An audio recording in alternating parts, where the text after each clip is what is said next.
uma história sobre o velho carpinteiro e nossa própria construção.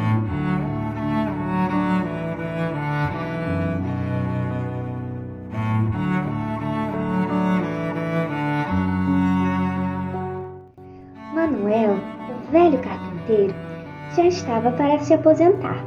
Procurou o patrão e contou seus planos de largar o serviço de carpintaria e construção de casas para viver uma vida mais calma com sua família. Claro que sentiria falta do pagamento mensal, contudo, ele necessitava dessa aposentadoria.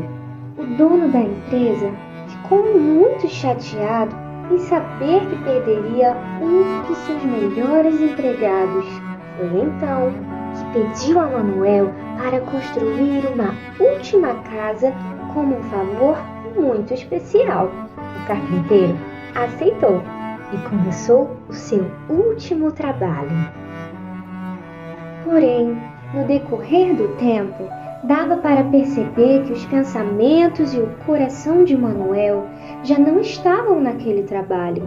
Ele não se empenhou, não se dedicou ao serviço como sempre fazia e chegou a finalizar mão de obra e material de qualidade inferior. Foi uma maneira lamentável de encerrar sua carreira.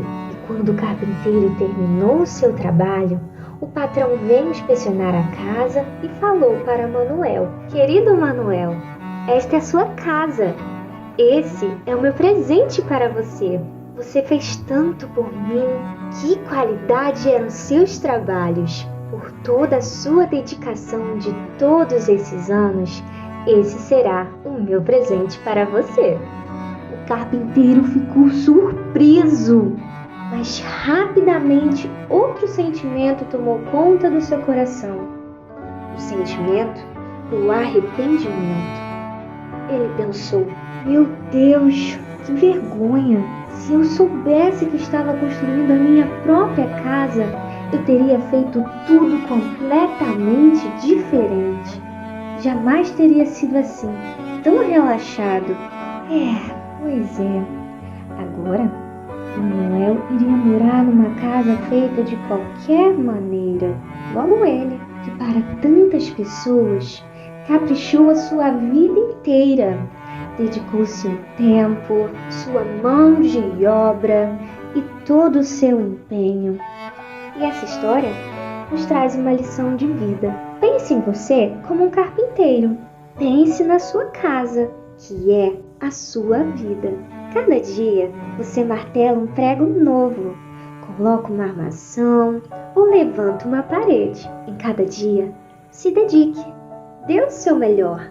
Faça tudo com amor para construir uma vida cada vez melhor.